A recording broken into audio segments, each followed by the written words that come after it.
The Boar-Pig by Saki. Recording by Peter Yearsley.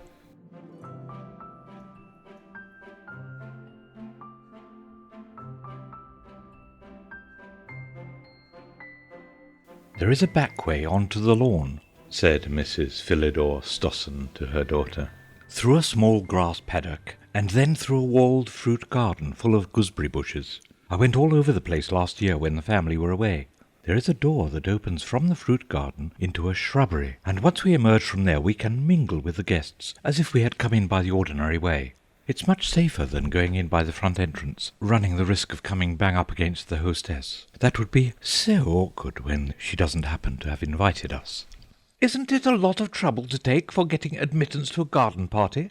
"To a garden party, yes. To the garden party of the season, certainly not. Everyone of any consequence in the county, with the exception of ourselves, has been asked to meet the princess, and it would be far more troublesome to invent explanations as to why we weren't there than to get in by a roundabout way. I stopped Mrs. Cuvering in the road yesterday, and talked very pointedly about the princess. If she didn't choose to take the hint and send me an invitation, it's not my fault, is it? Here we are. We just cut across the grass and through that little gate into the garden." Mrs. Stossen and her daughter, suitably arrayed for a county garden party function, with an infusion of Almanac de Gotha, sailed through the narrow grass paddock and the ensuing gooseberry garden with the air of state barges making an unofficial progress along a rural trout stream.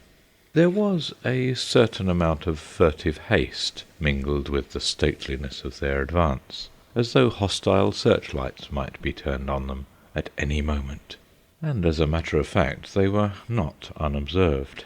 Matilda Cuvering, with the alert eyes of 13 years old, and the added advantage of an exalted position in the branches of a medlar tree, had enjoyed a good view of the Stossen flanking movement, and had foreseen exactly where it would break down in execution. "They'll find the door locked, and they'll jolly well have to go back the way they came," she remarked to herself. "Serves them right for not coming in by the proper entrance.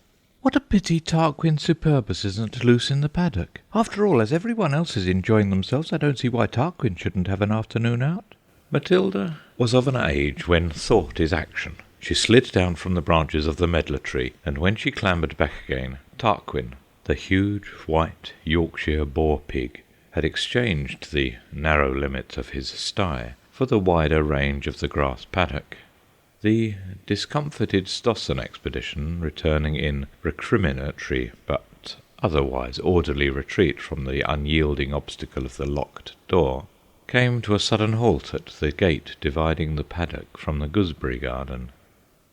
"What a villainous-looking animal!" exclaimed Mrs. Stossen. "It wasn't there when we came in."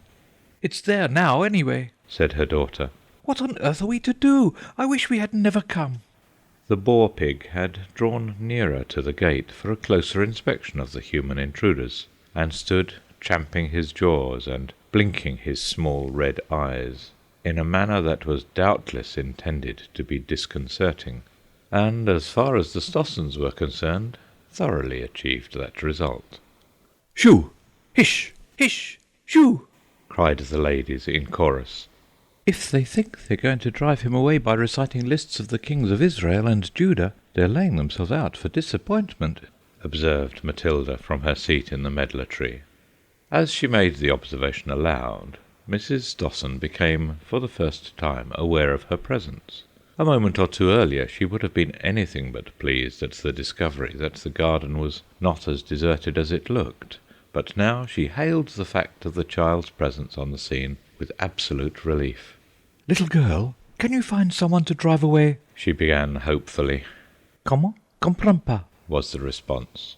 "Oh, are you French? Êtes-vous française?" "Pas du tout, suis anglaise." "Then why not talk English? I want to know if—" "Permettez-moi expliquer. You see, I'm rather under a cloud," said Matilda. "I'm staying with my aunt, and I was told I must behave particularly well to-day, as lots of people were coming for a garden party, and I was told to imitate Claude. That's my young cousin, who never does anything wrong except by accident, and then is always apologetic about it." it seems they thought I ate too much raspberry trifle at lunch, and they said Claude never eats too much raspberry trifle. Well, Claude always goes to sleep for half an hour after lunch, because he's told to. And I waited till he was asleep, and tied his hands, and started forcible feeding with a whole bucketful of raspberry trifle that they were keeping for the garden party. Lots of it went on to his sailor suit, and some of it onto the bed. But a good deal went down Claude's throat, and they can't say again that he has never been known to eat too much raspberry trifle. That is why I am not allowed to go to the party. And as an additional punishment I must speak French all the afternoon.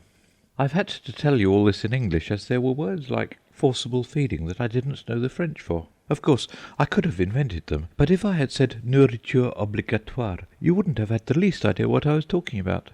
Mais maintenant nous parlons français.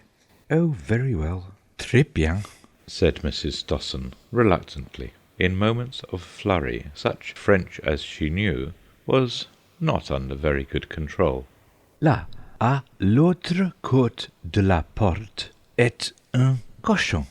Un cochon? Ah, le petit charmant, exclaimed Matilda with enthusiasm. Mais non, pas du tout petit, et pas du tout charmant. Un bête féroce.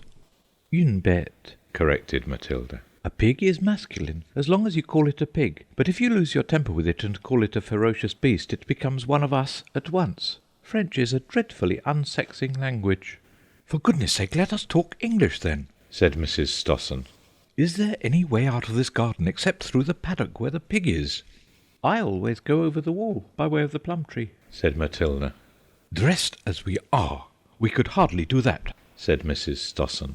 It was difficult to imagine her doing it in any costume. Do you think you could go and get someone who would drive the pig away? Asked Miss Stossen. I promised my aunt I would stay here till 5 o'clock. It's not 4 yet. I am sure, under the circumstances, your aunt would permit— My conscience would not permit, said Matilda with cold dignity. We can't stay here till 5 o'clock, exclaimed Mrs. Stossen with growing exasperation. Shall I recite to you to make the time pass quicker? Asked Matilda obligingly. Belinda, the little breadwinner, is considered my best piece. Or perhaps it ought to be something in French. Henri IV's address to his soldiers is the only thing I really know in that language. If you will go and fetch someone to drive that animal away, I will give you something to buy yourself a nice present, said Mrs. Stossen. Matilda came several inches lower down the medlar tree. That is the most practical suggestion you have made yet for getting out of the garden, she remarked cheerfully. Claude and I are collecting money for the Children's Fresh Air Fund, and we are seeing which of us can collect the biggest sum. I shall be very glad to contribute half a crown, very glad indeed, said Mrs. Stossen, digging that coin out of the depths of a receptacle which formed a detached outwork of her toilette. Claude is a long way ahead of me at present, continued Matilda, taking no notice of the suggested offering. You see, he's only 11, and has golden hair, and those are enormous advantages when you're on the collecting job. Only the other day a Russian lady gave him 10 shillings. Russians understand the art of giving far better than we do.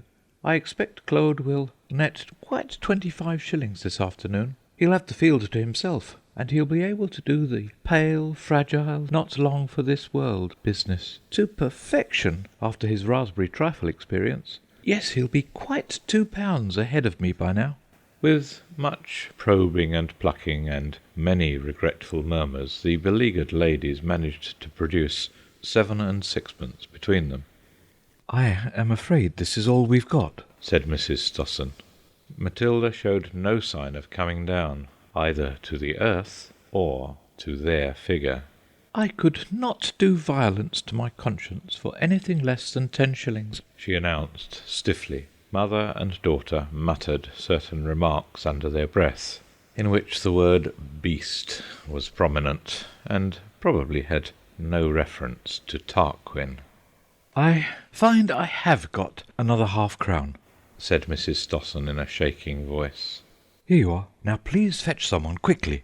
Matilda slipped down from the tree, took possession of the donation, and proceeded to pick up a handful of overripe medlars from the grass at her feet. Then she climbed over the gate and addressed herself affectionately to the Boar-Pig. Come, Tarquin, dear old boy, You know you can't resist medlars when they're rotten and squashy." Tarquin couldn't. By dint of throwing the fruit in front of him at judicious intervals, Matilda decoyed him back to his sty, while the delivered captives hurried across the paddock. "Well, I never! The little minx!" exclaimed Mrs. Stossen when she was safely on the high road. "The animal wasn't savage at all. And as for the 10 shillings, I don't believe the Fresh Air Fund will see a penny of it." There she was unwarrantedly harsh in her judgment. If you examine the books of the fund, you will find the acknowledgment: "Collected by Miss Matilda Cuvering, 2 shillings and 6pence.